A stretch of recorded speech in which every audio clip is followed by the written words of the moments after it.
오늘 제10장은 지금이라도 하나님을 찾아야 된다라는 말씀이 오늘 본문의 주제입니다. 그렇다면 호세아 10장 오늘 본문은 무엇을 우리에게 말씀하고 계십니까? 첫 번째로는 가장 심각한 죄가 무엇인가라고 말씀하고 있습니다. 저마다 심각하게 여기는 죄가 있겠지만 하나님이 가장 심각하게 여기는 죄가 무엇일까요? 여기에 대해서 함께 우리 살펴봅시다.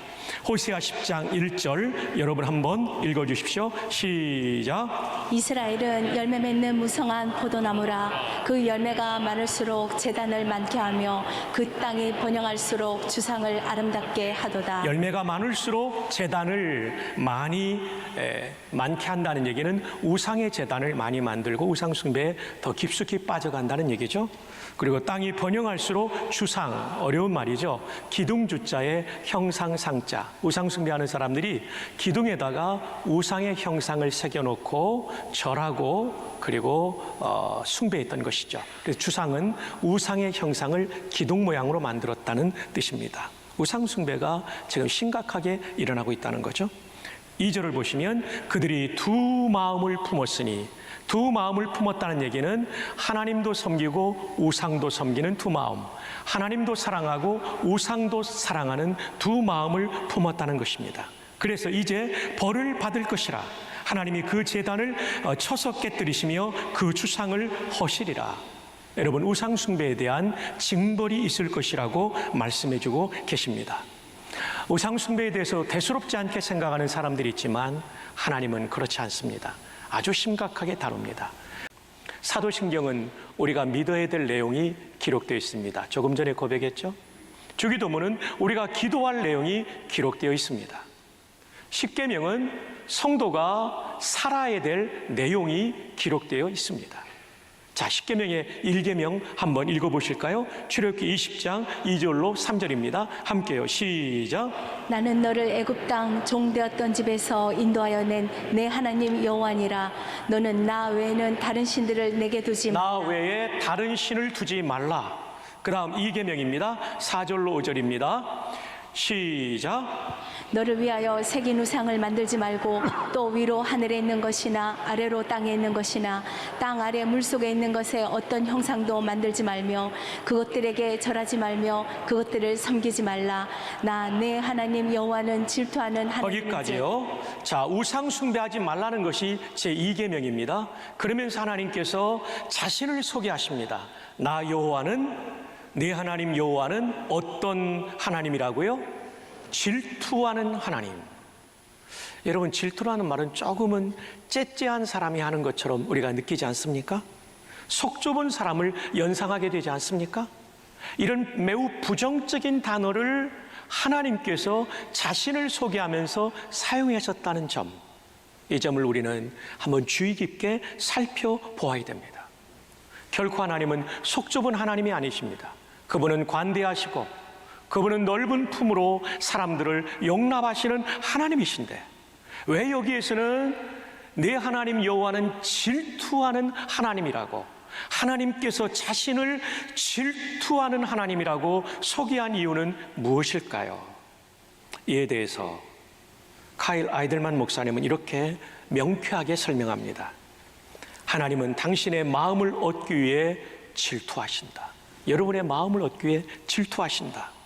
째째하거나 불안해서가 아니라, 질투하는 사람은 사랑을 빼앗길까 봐 불안해하는 거죠. 그것이 아니라 당신을 사랑하기 때문이다. 하나님께서 우상 숭배를 너무나 엄청난 문제로 여기시는 까닭은 당신을 향한 하나님의 사랑이 모든 것을 태우는 뜨거운 사랑이기 때문이다. 하나님은 당신을 정말 지극히 사랑하시기 때문에, 당신을 우상과 나눠 갖지 못하신다. 여러분, 하나님께서 질투라고 하는 다소 부정적인 용어를 사용하면서까지 내 하나님 여호와는 질투하는 하나님이라고, 우상 숭배하지 말라고, 다른 신을 섬기지 말라고 말씀하신 이유는 하나님께서 우리를 진짜 사랑하기 때문입니다. 그다음 질투는 수올같이 잔인하며, 수올은 지옥을 뜻할 때도 있지만 무덤을 뜻할 때도 있는데 여기서는 무덤을 뜻합니다. 여러분의 사랑하는 사람이 무덤에 들어갈 때 그 순간이 얼마나 잔인합니까? 죽은 사람의 시신은 무덤에 묻힐 수밖에 없지요. 이처럼 사랑은 잔인한 것이라고 말합니다. 이 사랑을 배신할 때는 잔인한 결과가 생긴다는 것이죠. 불길같이 일어나나니 그 기세가 여호와의 불과 같으니라. 여러분 구약 성경을 읽을 때 여호와의라는 수식어구가 있다면 최고라는 뜻, 가장 강하다는 뜻, 가장 아름다운 뜻입니다. 여호와의 동사는 가장 아름다운 동산을 말하는데 여기서 여호와의 불은 가장 강력한 불을 의미하는 것입니다. 진짜 사랑은 이렇게 강력합니다. 그리고 사랑의 배신에 대해서는 이렇게도 질투가 강할 수밖에 없다는 것입니다. 그러므로 질투하시는 하나님이라고 자신을 소개하신 하나님께서는 우리를 진짜로 사랑하시는 하나님이시라는 것을 기억하시기를 바랍니다. 그러므로 하나님의 이 사랑을 배신하는 것은 가장 큰 범죄요, 심각한 범죄라고 하는 것을 기억하십시오.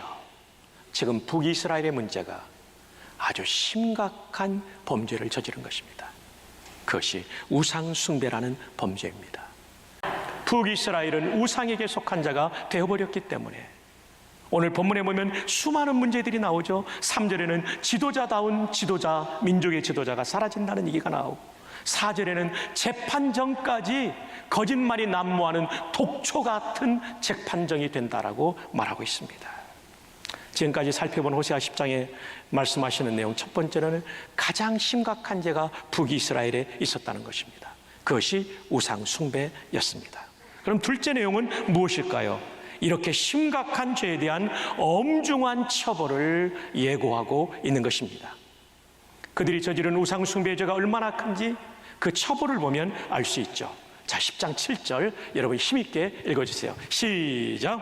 사마리아 왕은 물 위에 있는 거품같이 멸망할 것이며. 사마리아는 북이스라엘의 수도입니다. 사마리아 왕은 북이스라엘 왕을 가리킵니다. 물 위에 있는 거품, 물 위에 떠다니는 거품 얼마나 쉽게 사라져요. 그렇게 쉽게 사라져버리고 멸망할 것이라고. 이 심각한 우상 숭배의 결과 왕이 이렇게 사라지고 나라가 망할 것임을 말해주고 있어요.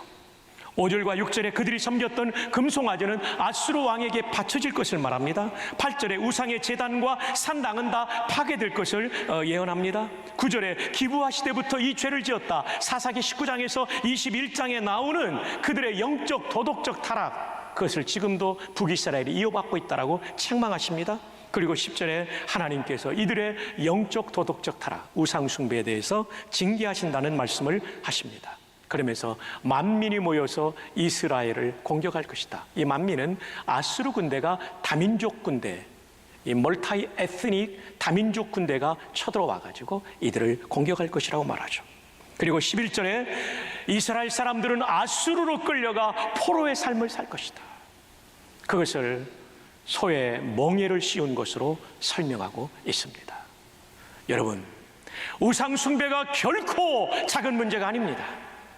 한 나라를 무너뜨릴 만큼, 신앙의 공동체를 무너뜨릴 만큼, 성도들의 인생을 무너뜨릴 만큼 우상 숭배는 중요한 심각한 문제입니다. 그리고 아수르의 포로로 사는 것처럼 마귀의 포로가 되어 사는 것이 우상 숭배의 결과입니다. 그러므로 우리 삶에 있는 이 9가지 우상 중에 해당되는 우상을 완전히 끊어버리는 결단이 이 아침에 우리 가운데 있기를 주님의 이름으로 축복합니다. 이것이 여러분을 향한 정말 중요한 축복인데 그렇게 할 마음이 있으면 아멘 합시다. 우상을 끊어버립시다. 호세아 10장 13절 너희는 악을 밭가라 죄를 거두어. 그들의 인생이 뭐냐면 악이라는 씨를 뿌려가지고 죄를 짓는 열매를 거뒀다는 거예요.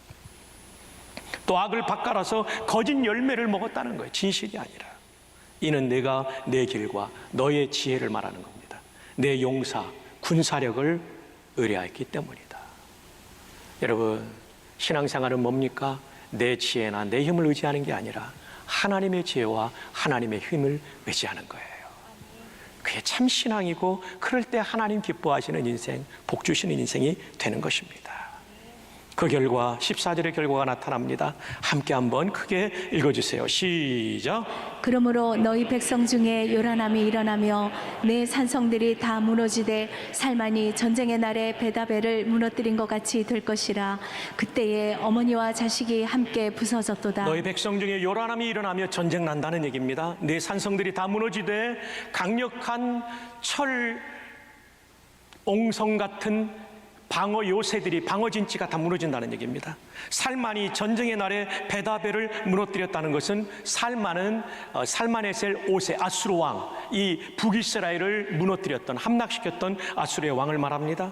베다벨은 사마리아라는 수도로 들어가는 입구와 같은 도시였습니다. 베다벨이 무너진다는 것이죠.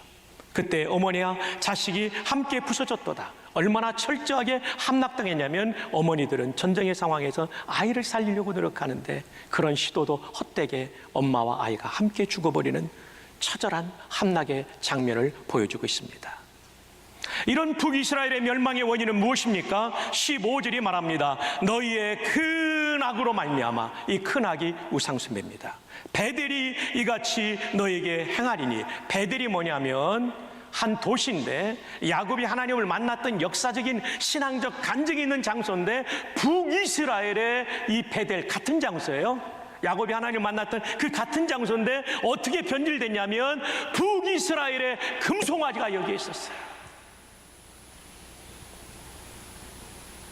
북이스라엘의 우상숭배의 본거지가 베델이었던 거예요. 여러분, 과거에는 야곱이 하나님을 만났던 장소가 우상숭배의 본거지로 바뀔 수 있다는 거예요. 변질될 수 있다는 거예요. 그러므로 우리가 신앙생활하면서 주의해야 될 것은 젊을 때는, 중년의 때에는 주님을 잘 섬기다가 나이가 들어서 변질될 수도 있고요. 주일학교 때는 주님을 잘 섬기다가 청년 때에 변질될 수도 있는 거예요. 베델이 이같이 너희에게 행하리니. 이 얘기는 뭐냐면 우상 숭배한 그곳이 너희를 이렇게 망하게 한다는 것입니다. 이스라엘 왕이 새벽에 정령 망하리로다. 새벽은 하루의 첫 시작이죠. 전쟁이 본격적으로 일어나기도 전에 이스라엘 왕 호세아 선지자와 동명이인인 북이스라엘의 마지막 호세아가 사로잡혀 감옥에 들어가는 것을 말해주죠. 이것은 역사에 그대로 이루어지죠. 열왕기하 7장 4절로 6절에 보면 아수르 왕 살만에셀이 사마리아를 본격적으로 공격하기 전에 북이스라엘 왕 호세아를 사로잡아서 옥에 가두었다라고 성경은 증언하고 있는 것입니다.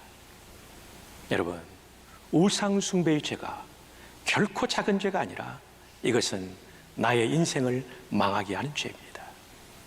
여러분은 9가지 우상 중에 어떤 우상을 가지고 있습니까? 아무것도 없다면, 그리고 하나님만을 섬긴다면 너무나 복된 것이죠.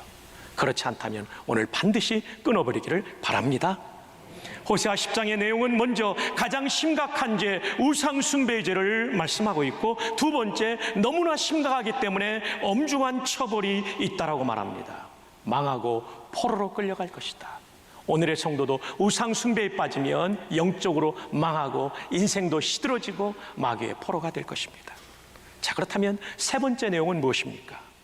살 길은 여호와를 찾는 것입니다. 우리를 끝없는 사랑으로 대하시는 그 여호와를 찾을 때 우리에게 그 여호와께서 살 길을 열어주시는 것입니다. 호세아 10장 12절 오늘의 요절입니다. 함께 읽어볼까요? 시작. 너희가 자기를 위하여 공의를 심고 인애를 거두라. 거기까지입니다. 먼저 12절은 중요하기 때문에 끊어서 세 차례 말씀을 드립니다. 너희가 자기를 위하여, 너희들이 살기 위하여, 이런 뜻입니다. 공의를 심고 인애를 거두라. 여기서 말하는 공의는 조금 이따 자세히 설명하겠지만 먼저 개략적으로 말씀드리면 하나님의 법, 성경을 따라 사는 것을 공의를 심고 라고 말했습니다. 여러분, 우리가 살기 위해서는 하나님의 말씀을 따라 행동해야 되는 것입니다. 그럼 뭐를 거두게 됩니까? 인애를 거둔다. 이 인애는 헤세드, 하나님의 사랑을 거두는 거예요.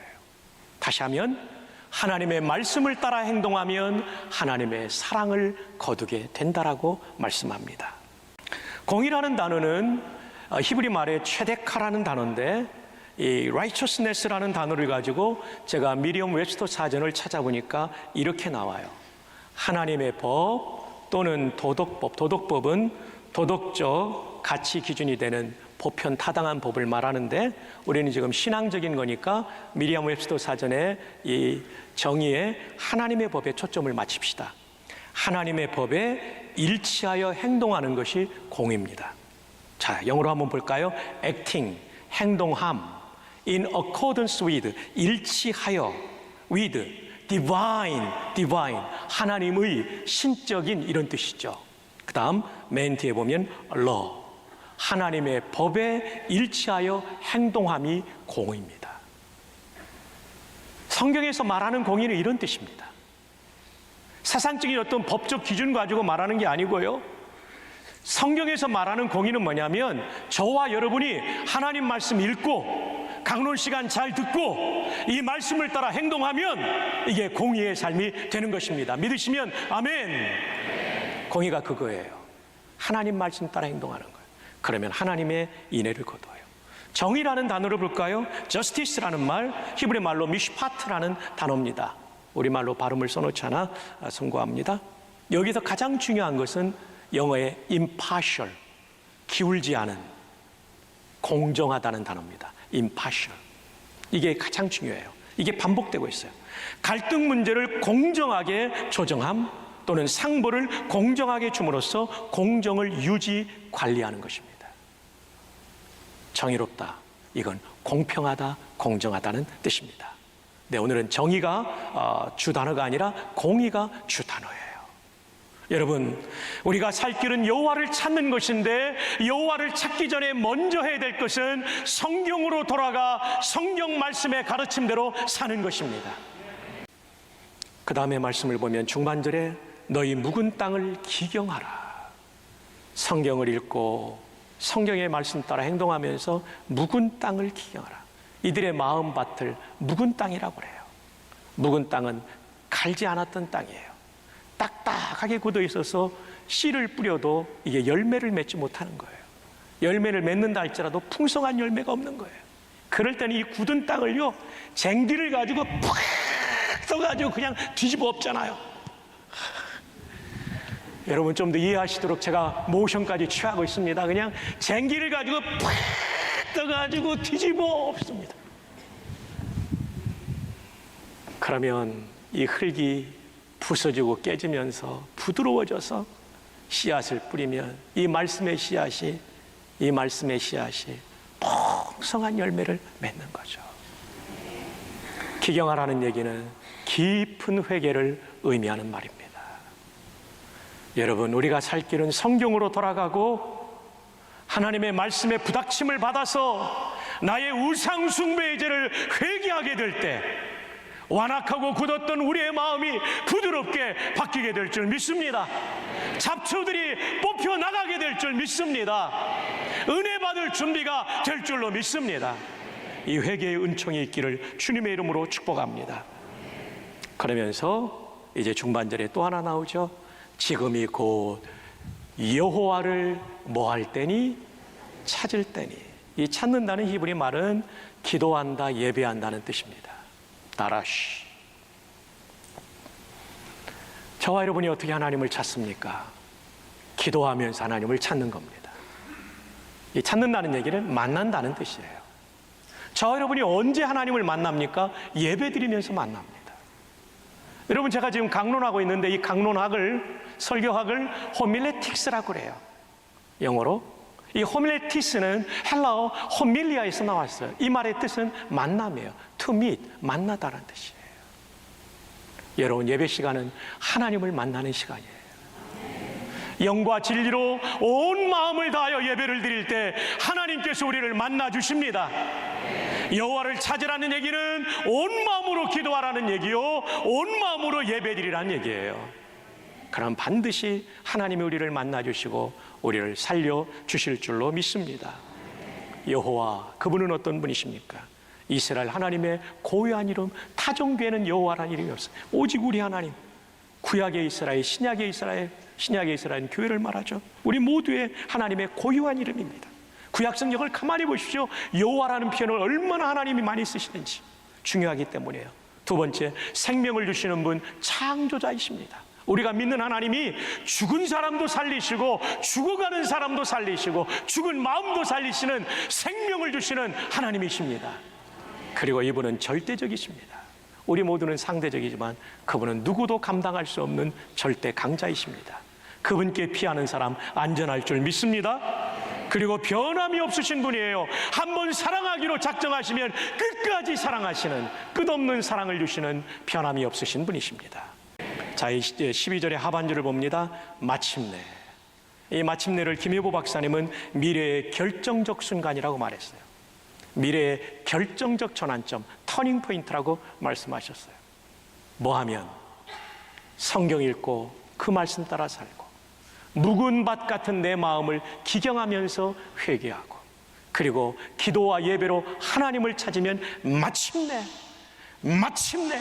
하나님이 결정적인 순간을 만들어 주신다는 거예요. 그게 뭡니까? 여호와께서 오사 공의를 비처럼 너희에게 내리시리라. 여기서 말하는 공의는 하나님의 말씀을 따른다는 앞의 해석과 다릅니다. 마침내 여호와께서 오사 구원을 비로 너희에게 내리시리라 할 때 이 공의를 비처럼 너희에게 내리시리라를 구원으로 해석을 하십니다. 그 근거는 영어로 되어 있는데 예루살렘 성경이 나오죠. 제루살렘 바이블에 이걸 뭐라고 번역했냐면 to rain, 비를 내린다는 거죠. 어떤 비냐면 salvation, 구원을 비로 내리신다. 여러분의 성경에는 공의라고 되어 있을 거예요. 근데 이 공의가 구원의 뜻도 가진다라고 말합니다. 비는 풍성함을 상징하기에 구원을 비로 내린다는 말씀은 풍성하고 넘치는 구원의 은혜를 내리신다라고 말합니다. 김희보 박사님은 여기서 공의는 구원, salvation도 구원이라는 단어고요, deliverance도 구원이라는 단어예요. 근데 여기서 구원은 어떤 구원이냐면 징계로부터의 건져주심을 의미합니다. 주 안에 사랑하는 여러분, 우리가 성경으로 돌아가고, 그리고 우리가 묵은 밭을 기경하듯이 회개하고, 그리고 기도와 예배를 통하여 하나님을 찾으면 마침내 하나님께서 징계의 자리에서 우리를 구조해 주시는 놀라운 은총을 우리에게 베풀어 주실 줄로 믿습니다. 그렇습니다. 우리 모두가 이 예배 시간을 통하여 다시 한번 성경으로 돌아가기를 결단합시다. 그리고 우상을 섬겼던 것을 회개합시다. 그리고 전심으로 하나님께 기도하고 예배를 드립시다. 그러면 반드시 하나님이 공의를 비처럼 내리신다. 이 말씀의 뜻은 구원을, 도움을, 구조를 비처럼 풍성하게 우리의 인생에 베풀어 주신다는 말씀인데, 이 은혜가 여러분의 것이 되기를 주님의 이름으로 축복합니다. 말씀의 결론입니다. 오늘 말씀의 제목은 지금이 여호와를 찾을 때입니다. 호세아 10장의 내용은 가장 심각한 죄를 보여주죠. 우상 숭배의 죄입니다. 9가지 우상 숭배 중에 여러분은 어떤 우상을 혹시 섬기고 있지 않습니까?